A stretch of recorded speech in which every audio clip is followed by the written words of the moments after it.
आप सबको जय मसीह की। आज मैं निर्गमन 23 अध्याय के साथ आया हूँ आपके सामने। मैं पास्टर अमित चौहान, और आज हम देखेंगे कि हम निर्गमन 23 से आज क्या सीखेंगे।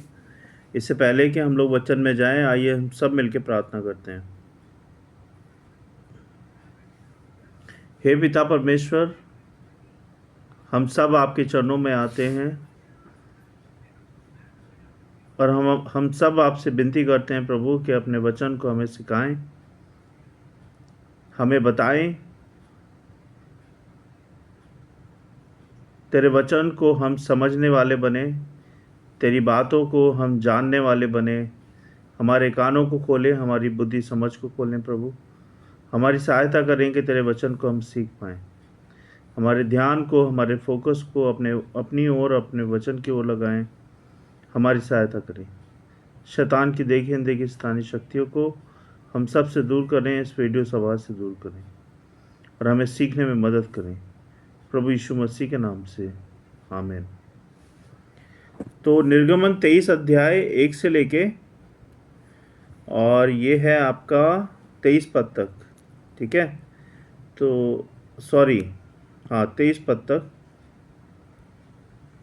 तो मेरे साथ निकाल लें। निर्गमन 23 अध्याय 1 से 9 पद में इस तरह से लिखा है, न्याय और दया के नियम। झूठी अफवाहें ना फैलाओ, दोषी व्यक्ति की मदद ना करो, भीड़ के साथ बुराई ना करो, गरीब या परदेशी के साथ अन्याय मत करो। इस पद की जो शिक्षा है वो ये कहती है, परमेश्वर न्याय में निष्पक्षता और सच्चाई की अपेक्षा करता है।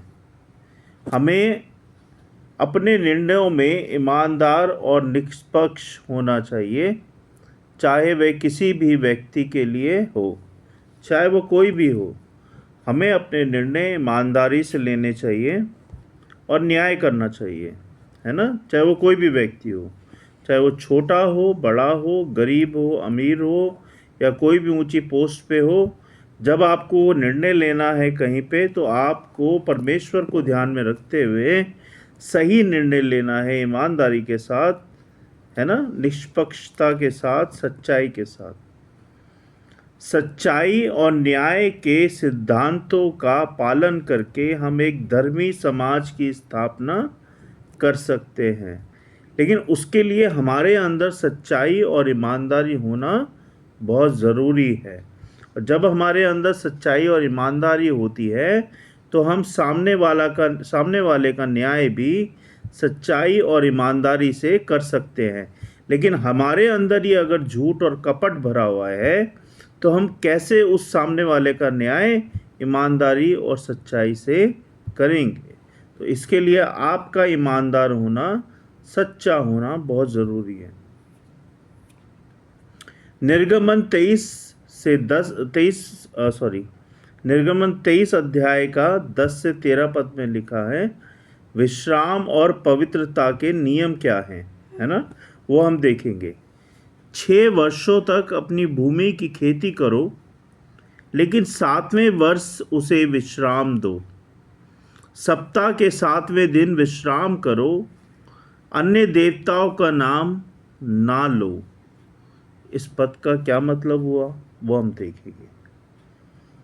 इसकी शिक्षा ये कहती है, परमेश्वर विश्राम और पवित्रता को बहुत इम्पोर्टेंस देते हैं, है ना। जैसे परमेश्वर ने जब सृष्टि बनाई, सृष्टि की रचना की, तो 6 दिन में उन्होंने सृष्टि की रचना कर दी और बोला अच्छा है, और 7वें दिन उन्होंने विश्राम किया, है ना। इसीलिए संडे को होली संडे या पवित्र संडे माना जाता है विश्वासियों के लिए, क्रिश्चियंस के लिए। हमें अपने जीवन में संतुलन बनाए रखने के लिए विश्राम और परमेश्वर के प्रति समर्पण आवश्यक है ना। जब हम विश्राम करते हैं तो हम रिफ्रेश हो जाते हैं, और जब हम परमेश्वर की आराधना करते हैं, वर्शिप करते हैं, बाइबल पढ़ते हैं, वचन को सुनते हैं, ग्रहण करते हैं, तो हम क्या हो जाते हैं, एनर्जी आ जाती है हमारे अंदर, कॉन्फिडेंस आ जाता है, जीवन में एक ताजगी आ जाती है वचन सुनते ही, है ना, शांति आ जाती है मन के अंदर। तो ये बहुत ज़रूरी है कि हम विश्राम करें 7वें दिन और रिफ़्रेश हो जाएं न्यू एनर्जी के साथ में। विश्राम और पवित्रता के माध्यम से हम परमेश्वर के साथ गहरा संबंध स्थापित कर सकते हैं। कैसे करेंगे?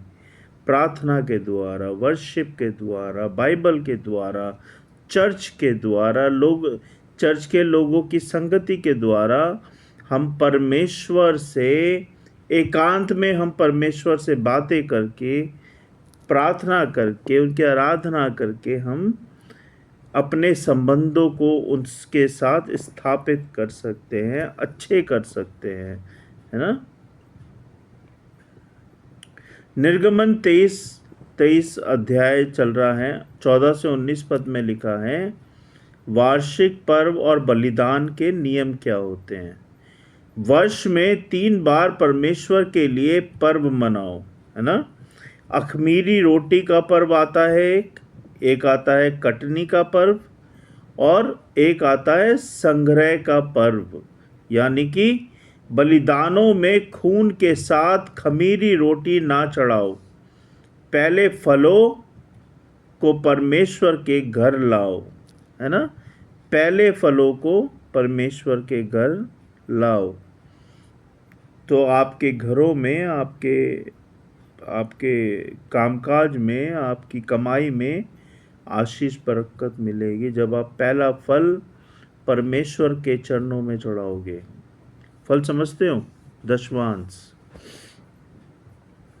परमेश्वर की आराधना, ये शिक्षा है इस पद की, क्या शिक्षा है वो देख रहे हैं हम। परमेश्वर की आराधना में नियमितता और पवित्रता बहुत ज़रूरी है। हमें अपने जीवन में परमेश्वर को पहला स्थान देते हुए उसकी आराधना में लगे रहना चाहिए। हर बात में हमें परमेश्वर को प्रथम स्थान देना है।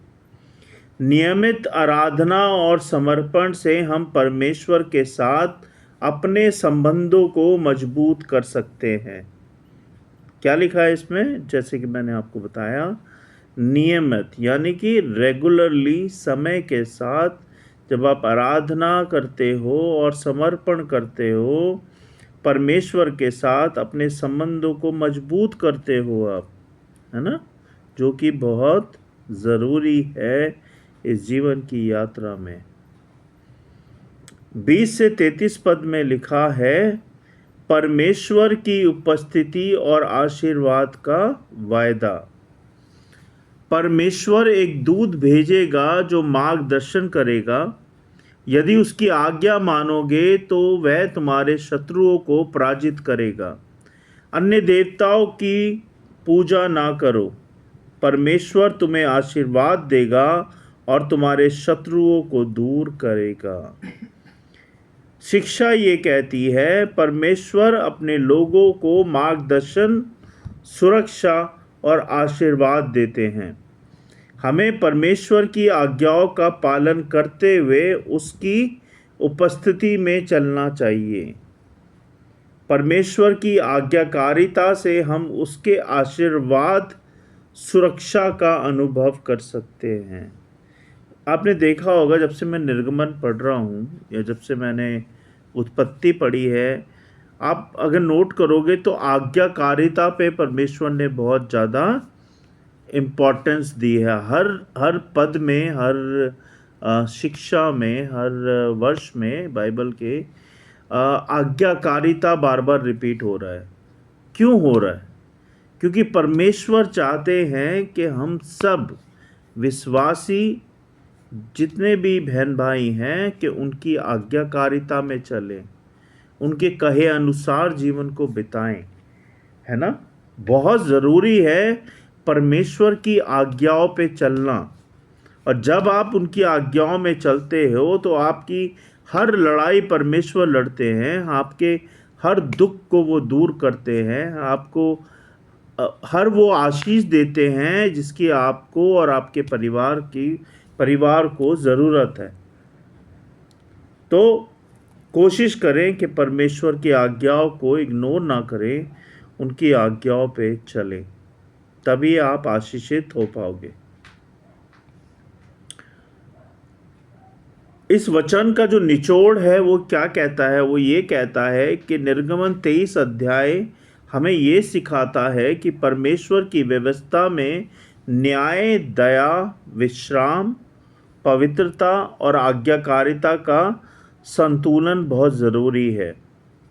हमें अपने जीवन में इन सिद्धांतों को अपनाकर एक धर्मी और पवित्र समाज की स्थापना करनी है, और हमें खुद में भी जांचना है, परखना है कि क्या हम परमेश्वर की आज्ञाओं पे चल रहे हैं, क्या हम पवित्रता से पवित्र हैं, क्या हमने संतुलन अपने जीवन में बनाए रखा है, क्या हम परमेश्वर की हर बात को मानते हैं, है ना। तो ये बहुत ज़रूरी है कि हम अपने आप को चेक करें, जांचें, परखें, और अगर हमारे अंदर कोई भी कमी है, कोई भी वीकनेस है, हम इन बातों से परे हैं, तो हमें प्रार्थना के साथ क्षमा मांगनी है और परमेश्वर की उपस्थिति में जाना है, और फिर परमेश्वर आपको आशीषित देंगे।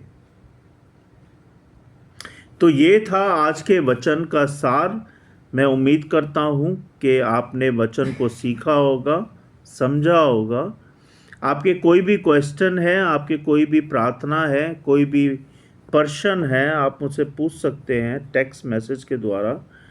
और मैं उम्मीद करता हूँ कि आप लोग मेरे वीडियो को पूरा देखते हैं, समझते हैं, जानते हैं और दूसरों के साथ शेयर करते हैं। शेयर करने के लिए मैं इसलिए बोल रहा हूँ कि इसलिए नहीं कि मेरे फॉलोअर्स बढ़ जाए, मेरे लाइक्स बढ़ जाएं, इसीलिए कि आप परमेश्वर के वचन को जितना शेयर करोगे, परमेश्वर उतनी आपको आशीषित करेंगे। क्योंकि हमारा जो मेन मिशन है, लोगों तक पहुंचना इस वीडियो के द्वारा। परमेश्वर के वचन के साथ हमें लोगों के पास पहुंचना है, चाहे वो कहीं के भी हों, यहाँ के हों या बाहर के हों, कहीं के भी हों, हमें इन वचनों को स्प्रेड करना है, एक्सप्लोर करना है दूसरों के साथ, सबके साथ। तो कोशिश करें कि वीडियो को ज़्यादा से ज़्यादा लोगों तक शेयर करें, जिससे कि जो चीज़ें आप सीख रहे हैं वो लोग भी परमेश्वर को जान पाएँ, सीख पाएँ, समझ पाएँ। ठीक है। परमेश्वर के वचन को पढ़े जाने और सुने जाने पर आशीष दें। आइए हम सब मिलकर प्रार्थना करेंगे। हे पिता परमेश्वर, हम धन्यवाद देते हैं आज के दिन के लिए और इस समय के लिए कि आपने अपने वचन को हमें पढ़ाया, हमें सिखाया और हमें समझाया कि आपके वचन हमें रास्ता दिखाते हैं। आपके वचन अंधेरे में उजाले का काम करते हैं। आपके वचन हमें शुद्ध करते हैं, पवित्र करते हैं। आपके वचन हमें शांति देते हैं। आपके वचन हमें आराम देते हैं, कॉन्फिडेंस देते हैं, जीवन देते हैं। यह आपके वचन जो हैं सच्चे हैं, खरे हैं और अच्छे हैं प्रभु जी। ये आपके वचन ही हैं जो हमें आपके बारे में बताते हैं, आपके कामों के बारे में बताते हैं प्रभु जी। बहुत बहुत धन्यवाद प्रभु इन वचनों के लिए, इन वचनों को लिखवाने के लिए, इन किताबों को, इन बाइबल्स को हमारे तक पहुंचाने के लिए प्रभु।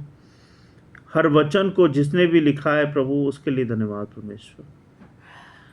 इस बुक को, बाइबल को छपवाने के लिए, बाइबल को हर एक जन तक पहुंचाने के लिए धन्यवाद प्रभु जी। धन्यवाद प्रभु हमारे जीवन को जिंदा रखने के लिए, हमें जिंदा रखने के लिए, हर एक आशीष के लिए, हर एक बात के लिए धन्यवाद प्रभु। धन्यवाद कि आपने हमें ये समय दिया प्रभु कि हम वीडियो सभा के द्वारा दूसरों तक पहुंच पाए इन वचनों को लेके। इसके लिए धन्यवाद प्रभु जी। होने दे प्रभु कि ये वचन करोड़ों गुना फैले और इस वचन की रखवाली करें प्रभु।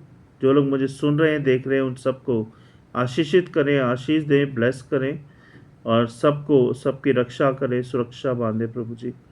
और सबको सिखाएं अपने वचन के बारे में और सबको इस्तेमाल करें अपनी महिमा के लिए प्रभु।